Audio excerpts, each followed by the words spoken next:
Fine, let's start. Number 1. The Hațeg Island Giants and Dwarfs. Picture an island in a warm tropical sea, ringed by deep blue water, somewhere in what is now Transylvania, in modern Romania. The time is the late Cretaceous, the Maastrichtian stage, roughly 72 to 66 million years ago. This island, called Hațeg, covered about 80,000 square kilometers, an area comparable to the modern island of Hispaniola, and on it, the normal rules of the dinosaur world were turned upside down. The plant-eating dinosaurs that should have been towering giants had shrunk, and a flying reptile that should have been an oddity had become the king. The first person to understand this was a Transylvanian aristocrat named Baron Franz Nopscha von Felso-Silvas. In the early 1900s, working on bones from his family estate, he noticed the dinosaurs here were strangely small. He proposed that island life itself had shrunk them, and in doing so he founded the entire science of insular dwarfism. The star example is a sauropod called Magyarosaurus dacus. On the mainland, its titanosaur relatives reached 15 to 30 meters long. Magyarosaurus was about 6 meters long and weighed around 900 kilograms, no bigger than a couple of horses. For decades, people argued these were just babies. Then in 2010, Cohen Stein and Martin Sander cut into the bones and read the growth rings inside.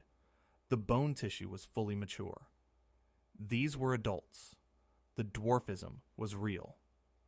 Nopscha's explanation that the limited resources of an island shrank these animals over generations remains the leading hypothesis to this day, and his fieldwork has been carried forward by modern paleontologists like Zoltan Chiki Sava, whose work places the Hațeg fauna right up against the end of the Cretaceous.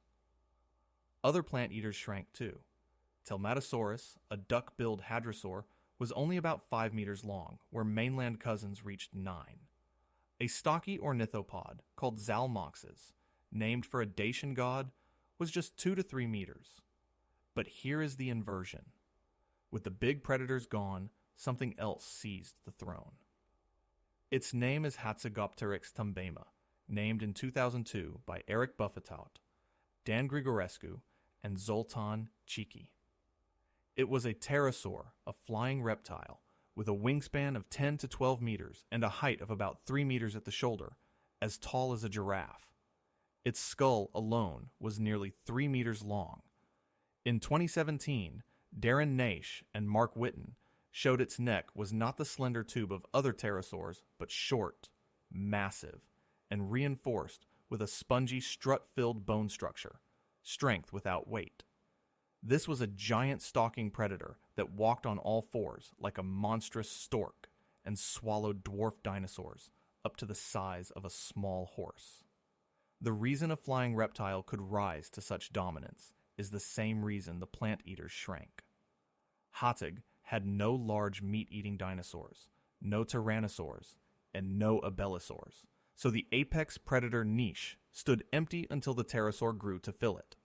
The rocks of the Densuș-Ciula and San Petru formations preserve the whole strange community, crocodilians and turtles, and even endemic mammals like the multituberculate Cogaianon. One island running the size rule in both directions at once. And that two-way chaos, as strange as it sounds, is not a fluke. It has a name, and it happens again and again. Number 2. Nuralagus rex, the giant that forgot how to hop. Travel forward in time and west across the Mediterranean to the island of Minorca, in the Balearics. The period is the Pliocene, roughly 5 to 3 million years ago. Here lived a rabbit, but not a rabbit you would recognize. In 2011, Josep Quintana, Micah Kohler, and Salvador Moyasola described it in the Journal of Vertebrate Paleontology and gave it the name Nuralagus rex, meaning king of the Minorcan hares. Nura was an ancient name for the island. This animal weighed around 12 kilograms, roughly 6 times the mass of a modern European rabbit. It is the largest lagomorph, the largest member of the rabbit and hare family, that has ever been found. It evolved from an ordinary small rabbit that reached Minorca when sea levels dropped, then ballooned in size over the generations of isolation. But the size is only half the strangeness. When Quintana examined the spine, he found it was short and stiff. It lacked the flexible, arching backbone that rabbits use to launch themselves into a hop. The limbs were reduced and robust, the foot bones small. This was an animal that walked. It could not hop, and it could not run fast. Why would a rabbit abandon the very thing rabbits are famous for? The answer is written in its skull. The eye sockets were proportionally small, and the bones around the ears were reduced too. Smaller eyes and ears mean reduced senses, and reduced senses point to one thing. Minorca had almost no predators. On the mainland, a rabbit lives or dies by how fast it can detect a fox and how quickly it can bolt. Strip away the predators, and that whole expensive survival kit becomes pointless. Selection let it decay. Quintana spent more than a decade pulling these fossils from the fissure-filled deposits at Punta Nati, and in the same rocks he found a giant dormouse and a giant tortoise, showing the entire island fauna had been reshaped. Nuralagus likely lived a slow life, digging and rooting for tubers, a creature sometimes compared to a small capybara. When the press got hold of it, the headline wrote itself: "The giant rabbit that couldn't hop." Its body has become one of the key data points scientists use to measure just how fast body size and locomotion can change when an animal is cut off from the mainland, and it eventually vanished when the island's isolation ended and new predators and competitors finally reached Minorca. And it raises a haunting question. If an island can make a rabbit forget how to hop, what else can it rewrite? Number 3. The Gargano Bestiary, a hedgehog the size of a rabbit, and a 5-horned deer. The answer is that islands do not just make one freak. Sometimes they make an entire zoo of them. The Gargano region of southeastern Italy, today a rocky peninsula, was an island, or a small archipelago, during the late Miocene, roughly 9 to 6 million years ago.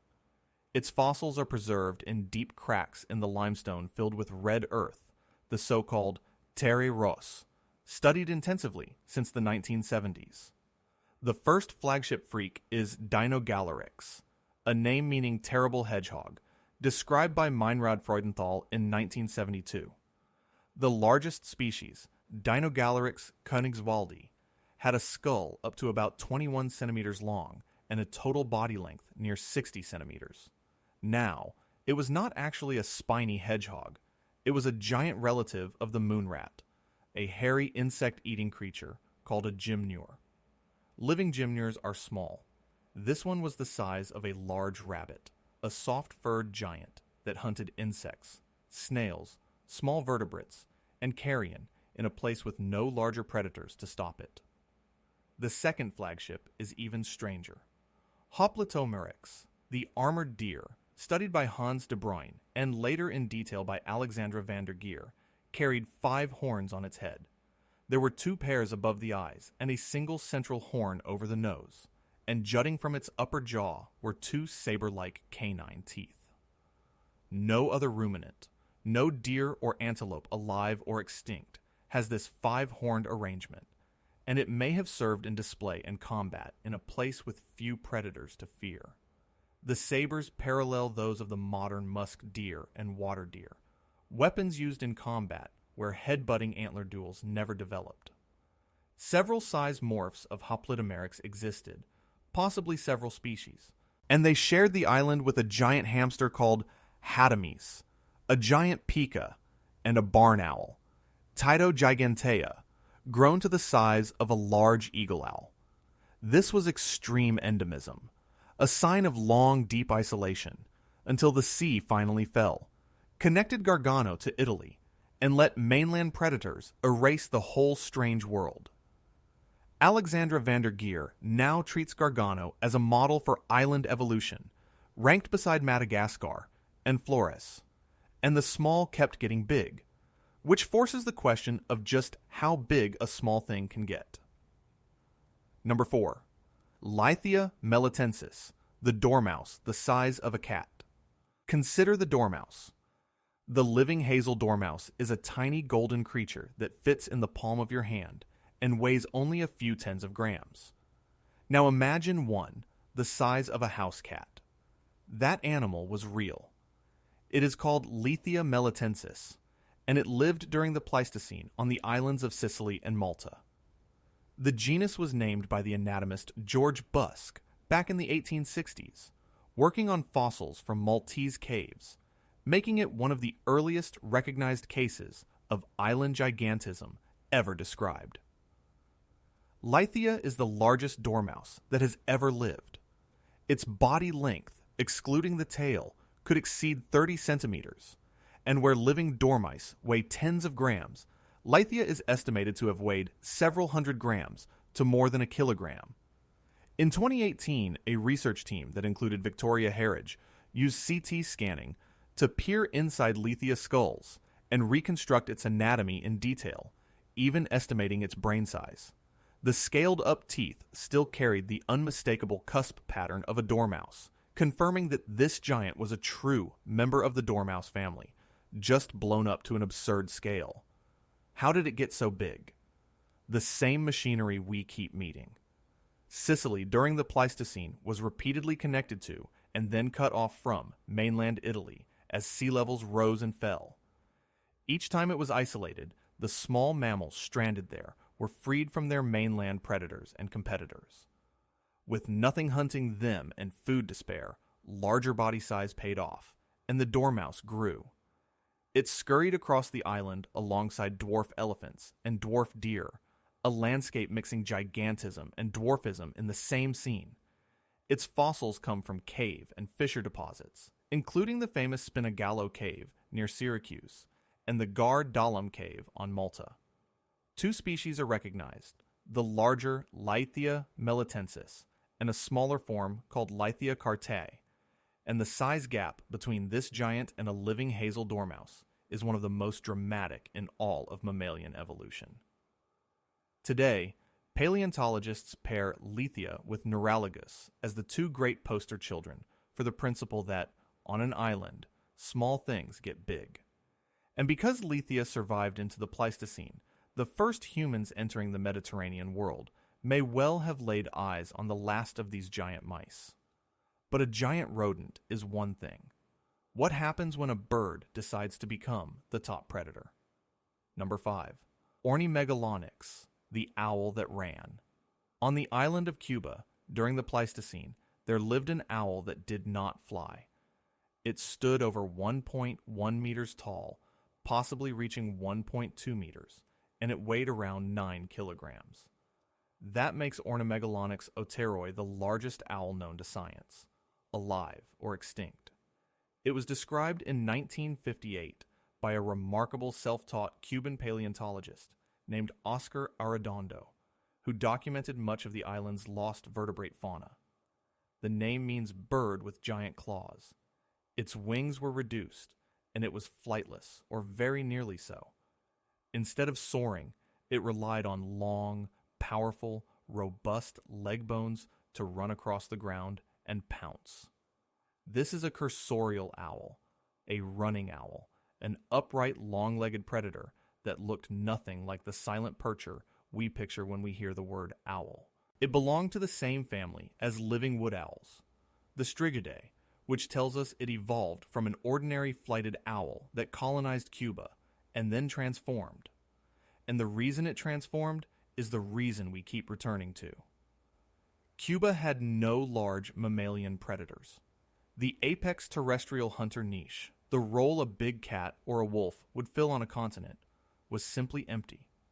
So a bird walked into it. Ornimegalonyx hunted the island's endemic mammals, the giant rodents called hutias, and the small ground sloths that shared its world. Its fossils turn up in cave deposits and asphalt-like seeps, often jumbled together with the bones of those sloths. Ecologically, scientists compare it to the terror birds of South America, those other ground-running avian predators that ruled where mammals were scarce. And Cuba was not alone. Other giant owls, and a giant barn owl lived across the Caribbean, showing this was a regional pattern, a whole archipelago where birds rose to power. Ornimegalonyx ambushed prey across the cave-riddled limestone until the great loss of Caribbean megafauna in the late Pleistocene and Holocene finally claimed it. It is one of the clearest demonstrations of a simple island law. When the mammals are missing, the birds seize the throne. And nowhere did birds seize more thrones than on the islands we are about to reach. But first, the most extreme shrinking act of all. Number 6. The dwarf elephants and the birth of the Cyclops.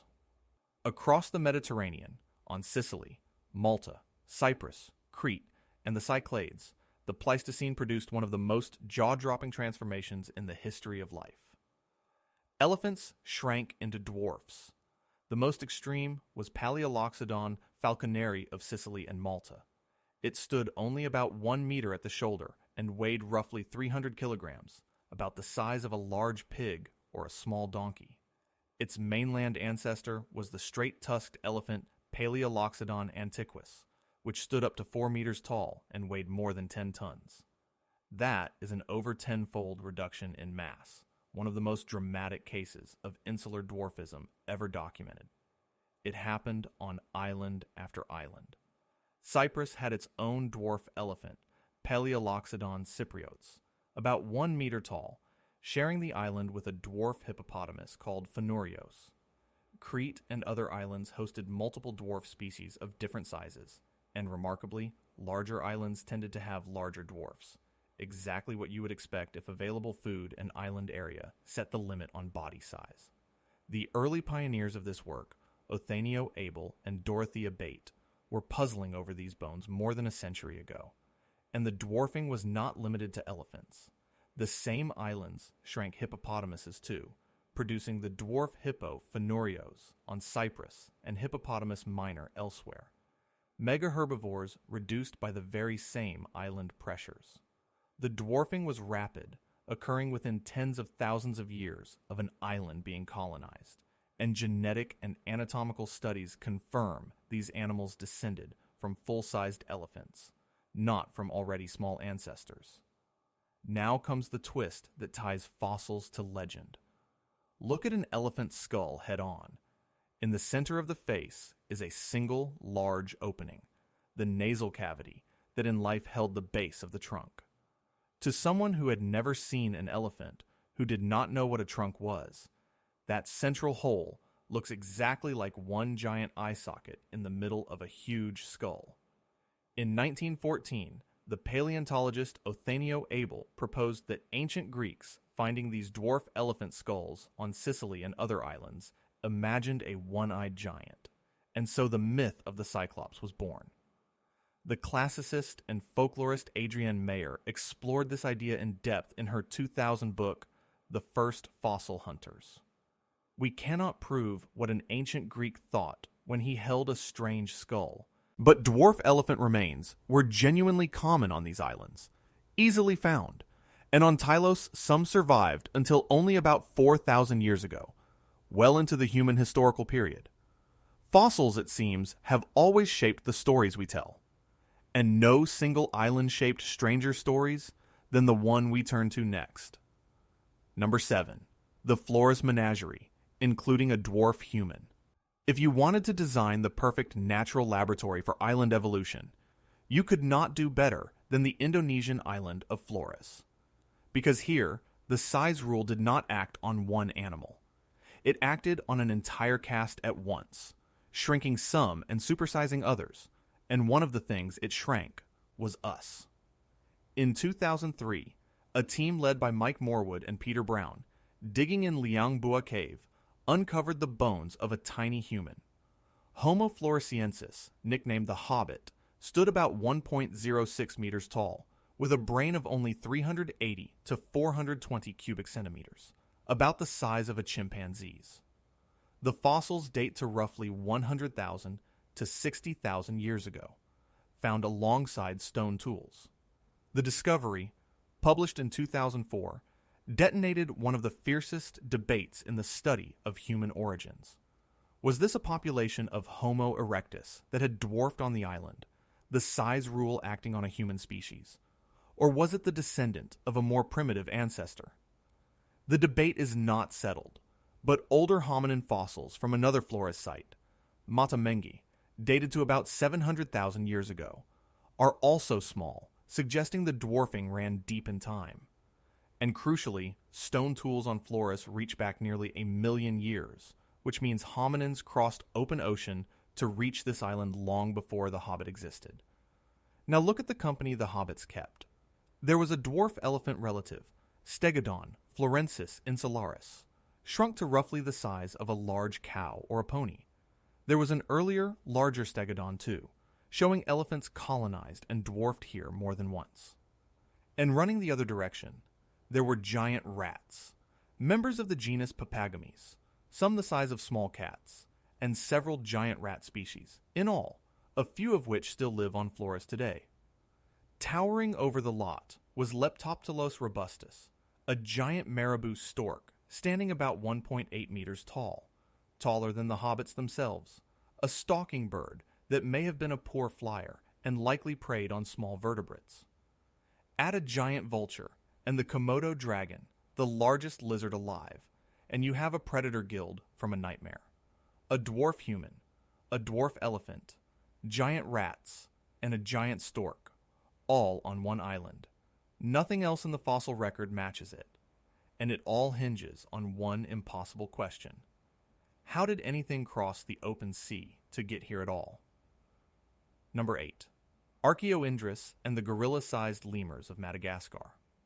Madagascar broke away from other land masses tens of millions of years ago, and on that vast isolated island, one group of primates, the lemurs, was left to inherit a world with no monkeys and no apes. They radiated to fill every niche those other primates occupy elsewhere, and some of them grew to sizes that seem impossible for a lemur. The largest was Archaeoindris fontoinonti. It is estimated to have weighed around 160 kilograms, comparable to a male gorilla. This was a ground-dwelling giant, a member of the sloth lemur family, known mainly from skull and limb bones found at a site called Ampasamba. Despite its bulk, it is thought to have been a slow-moving leaf-eater. Its relatives were just as strange. Paleopropithecus, the sloth lemur proper, had long curved limbs and hung beneath branches exactly like a tree sloth, a striking case of convergent evolution. Two unrelated animals arriving at the same body plan. Megalodapus, the koala lemur, reached up to 1.5 meters and over 50 kilograms, with a long skull and a vertical clinging posture like an enormous koala. Babacotia and Mesopropithecus filled out the family at smaller sizes. Together, they represent insular gigantism in primates, lemurs evolving into body sizes their mainland relatives never approach. And here is the part that should give you pause. These were not creatures of the deep past. Subfossil remains, bones not yet fully turned to stone, show the giant lemurs survived until roughly 2,000 to 500 years ago, and radiocarbon dating places the last of them around 1,000 years ago in some regions. They overlapped with people. Humans reached Madagascar within the last few thousand years, and the arrival of hunters, along with habitat change and introduced animals, is tightly linked to the disappearance of these giants. A slow, ground-dwelling, gorilla-sized lemur had no defense against a determined human hunter.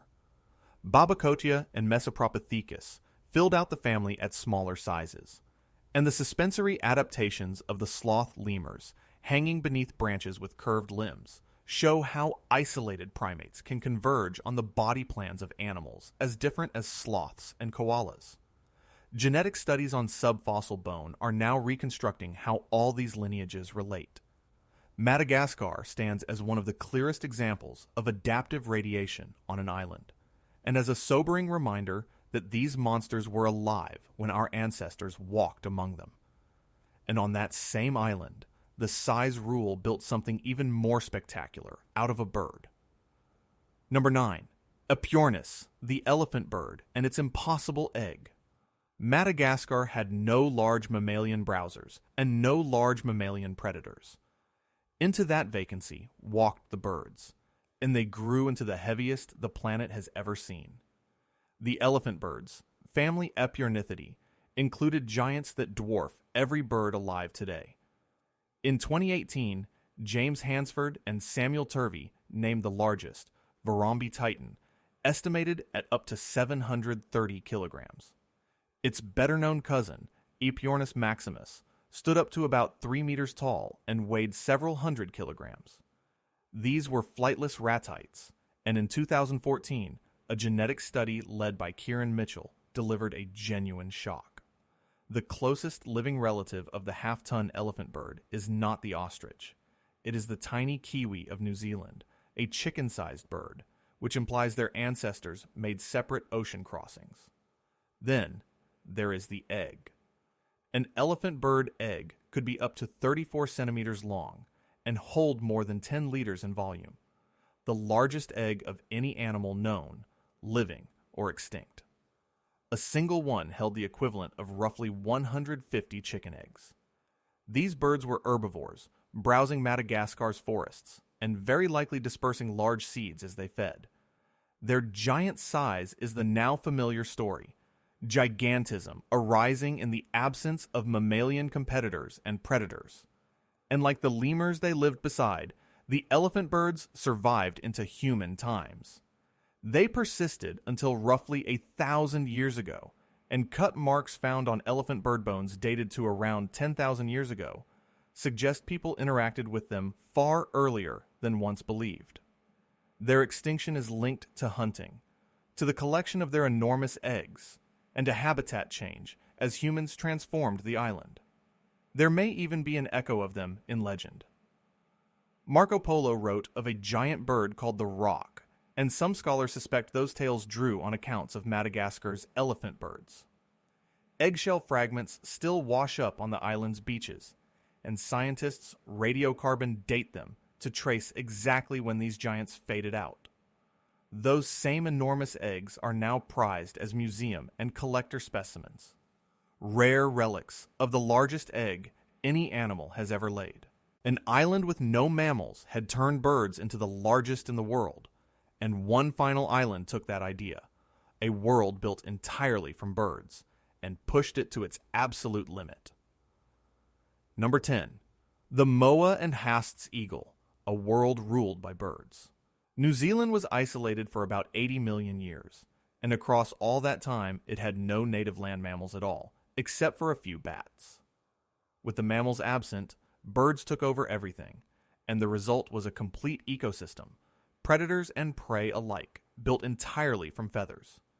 The browsers were the moa, a group of 9 species of flightless ratites ranging from turkey-sized up to true giants.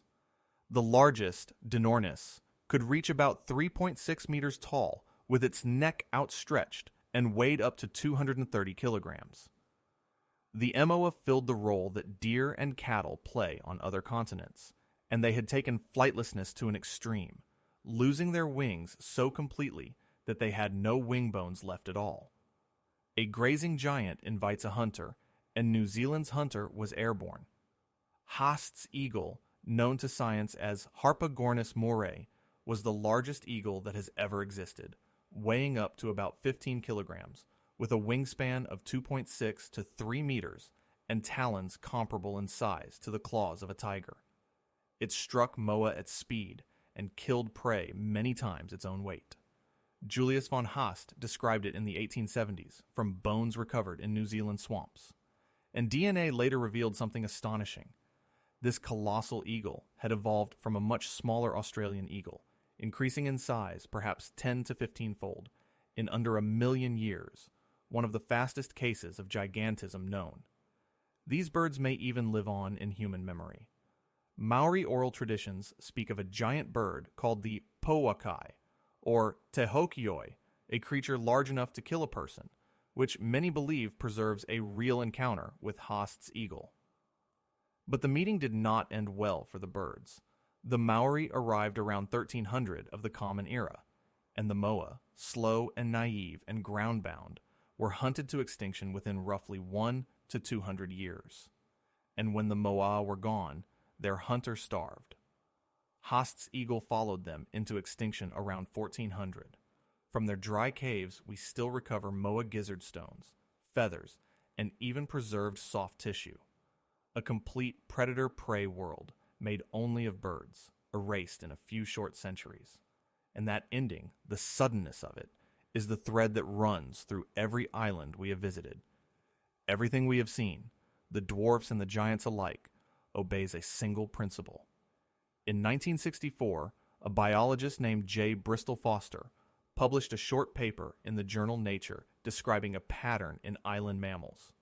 Large mainland animals tend to get smaller on islands, and small mainland animals tend to get larger.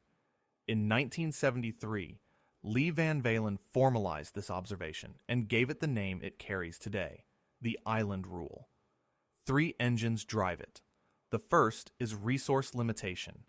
An island has finite food and finite space, and a giant body is expensive to feed. So for a large animal, shrinking is a survival strategy. The second is predator release.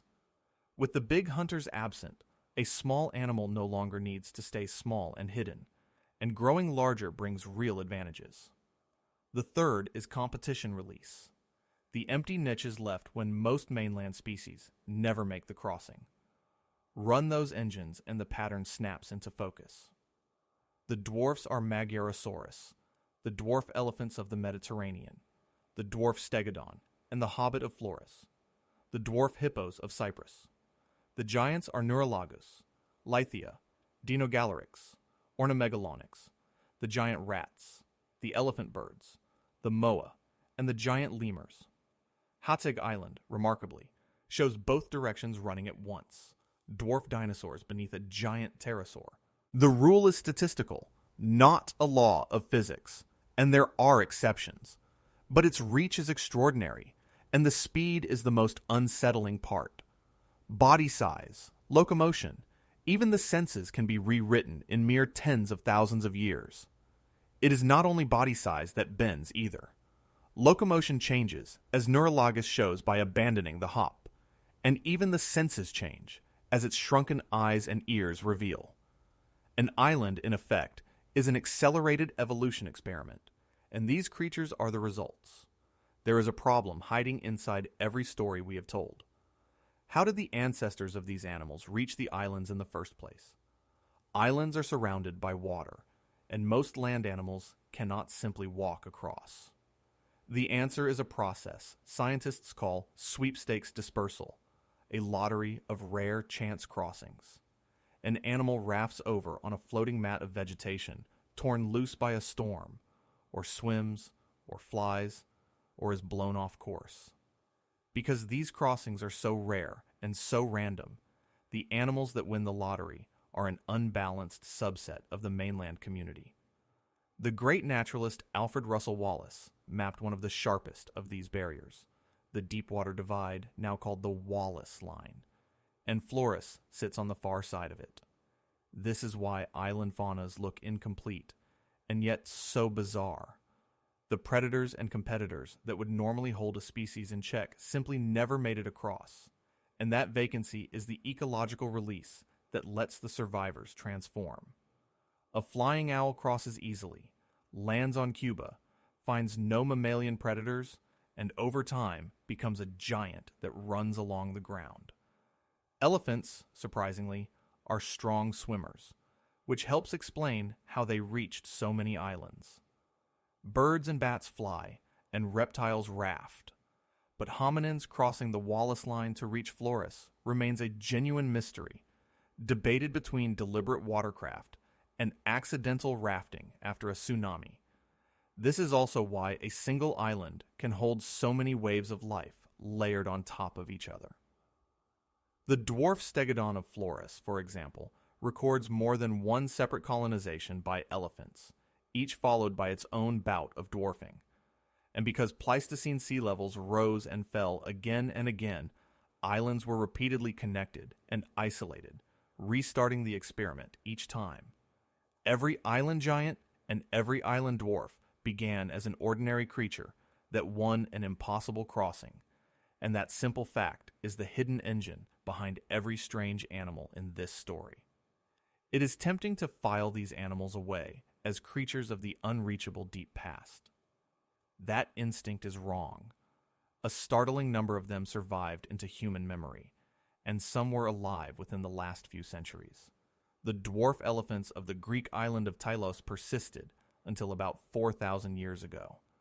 The giant lemurs of Madagascar lived until roughly 1,000 to 500 years ago.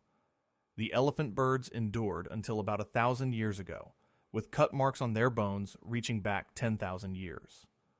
The moa of New Zealand vanished only within the last 700 years, hunted out within a century or two of Maori arrival, and Haast's eagle followed around 1400 of the Common Era. This recency changes how we should read the old stories. Marco Polo's rock, the Maori traditions of the man-killing Puakai, the one-eyed Cyclops of the Greeks, may all carry the fingerprint of real animals or real fossils that people actually encountered. Folklore can be a kind of memory. The preservation tells the same tale. These are often subfossils, not fully mineralized stone, but actual bone, eggshell, feathers, and soft tissue, the remains of animals that died recently enough to leave their original material behind. Leithia and the dwarf elephants almost certainly met the first humans entering the Mediterranean. The strangeness of these islands was not a fantasy of deep time. It was real, and for much of it, the extinction is measured not in eons, but in centuries. That is what makes these creatures feel so close. They are not relics of an alien planet, but recent neighbors, animals that shared the world with people who told stories, painted caves, and remembered. Run back through every island, and a single pattern emerges at the end of each story. Again and again, the proximate trigger for extinction is the arrival of human beings. The animals that island evolution produced were almost perfectly designed to be vulnerable. They were slow, often flightless, frequently ground-dwelling, and they had spent thousands of generations losing the fear and the escape behaviors that mainland animals depend on. Nuralagus had abandoned hopping. The moa had abandoned wings. To a newly arrived hunter, these giants were not dangerous quarry, but walking provisions. The pressures stacked up. Hunting took the adults, and egg collection devastated the elephant birds, whose enormous eggs were a feast. Introduced animals, rats and pigs and dogs, raided nests, and competed for food.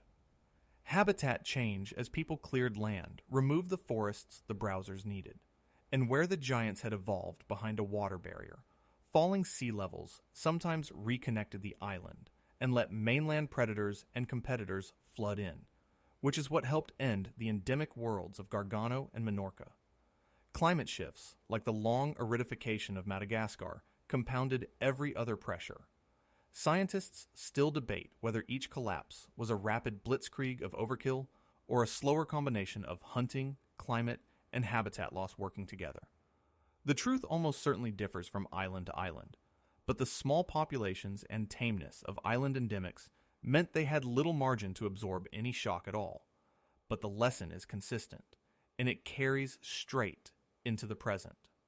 The very isolation that made these creatures so strange and so wonderful is exactly what made them so fragile.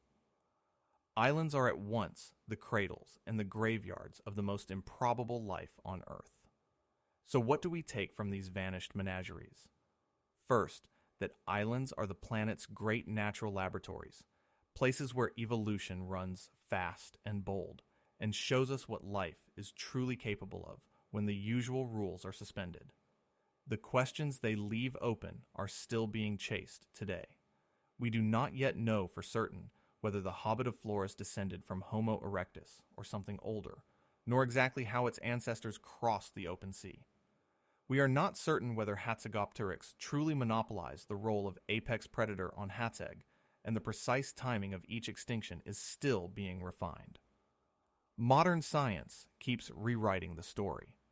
Genomics revealed that the half-tonne elephant bird's nearest relative is the tiny kiwi, and that the giant Haast's eagle sprang from a small Australian ancestor in a geological eye blink. The fossil and folklore lens, pioneered by writers like Adrienne Mayer, continues to find real bones behind ancient legends. And the experiment is not over. The Komodo dragon still patrols its Indonesian islands, and the giant tortoises of the Galapagos still embody island gigantism in the living present, windows onto the same forces that built all the giants we have met. Watch those living islands closely, and you are watching the opening chapters of stories that, given enough time, could end with creatures every bit as strange as Hatzegopteryx or the elephant bird. The deeper message of every island in this story is simple. Give life enough isolation and enough time, and it will make the impossible real. These creatures were never myths. They walked, and they ran, and they towered, and the rock still remembers every one of them. The islands made them, the islands kept them, and the islands, in the end, are still quietly making more.